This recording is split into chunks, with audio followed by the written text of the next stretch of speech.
After 36 hours మొత్తానికైతే సోనప్రయాగ్ reach అయిపోయినాం. ఇక్కడ నుంచి మనం గౌరీకొండ వెళ్ళాలి. అటు నుంచి ట్రెక్కింగ్ చేసుకుంటూ వెళ్ళిపోవాలి. బట్ గౌరీకొండకి మన వెహికల్స్ వెళ్ళనియరు. మేమైతే ఇక్కడ ఫ్రెష్ అప్ అయిపోయి నైటే ట్రెక్కింగ్కి వెళ్ళాలని ఫిక్స్ అయినాం. సో మేము రూమ్ చూసుకుంటే వాడు పర్ డే వచ్చి 3000 అన్నాడు. మాకు పర్ డే వద్దన్న, జస్ట్ ఫ్రెష్ అప్ అయిపోయి వెళ్ళిపోతామని చెప్పాం. సో ఒక 500 ఇచ్చేసి ఫ్రెష్ అప్ అయిపోయి వెళ్ళిపోయినాం. మేము ఇండియా మొత్తంలో ఎవరైనా కేదార్నాథ్ రావాలంటే లాస్ట్ స్టాప్ ఇదే అనమాట. మన వెహికల్స్ ఇక్కడ పార్క్ చేయాలి బస్ స్టాప్లో. పర్ డే వచ్చేసి 150 ఛార్జ్ చేస్తారు వెహికల్కి. మన బండి అయితే అక్కడ దగ్గర నీడకైతే పెట్టాం. చూడండి, జూమ్ చేస్తున్నాను. అక్కడైతే మన బండి సేఫ్గా ఉంది. ఇక్కడ టైం వెళ్ళే కొద్దీ చలి కూడా అలానే వెళ్తుంది. మేమైతే హోటల్లో ఫ్రెష్ అప్ అయి సోనప్రయాగ్ టు గోరికొండ అయితే స్టార్ట్ అయిపోయినాం. అక్కడ మనకు ఆపోజిట్ వస్తున్న వాళ్ళందరూ దేవుని దర్శనం చేసుకుని రిటర్న్ అయిన వాళ్ళు. వాళ్ళ కాళ్ళు చూస్తుంటే నాకు భయం అవుతుంది. ఒక్కొక్కరు ఇట్లా షేక్ అవుతుంది. 22 కిలోమీటర్స్ ట్రెక్కింగ్ అంటే నాట్ ఏ జోక్. ఇంత రాత్రి పోలీసు వాళ్ళు ట్రెక్కింగ్కి పర్మిషన్ ఇస్తారు ఇవ్వరు అని ఒక డౌట్తో వెళ్ళాం.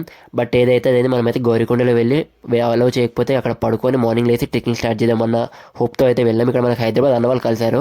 వాళ్ళు మొత్తం ఎక్స్ప్లెయిన్ చేశారు మాకు ఇట్లా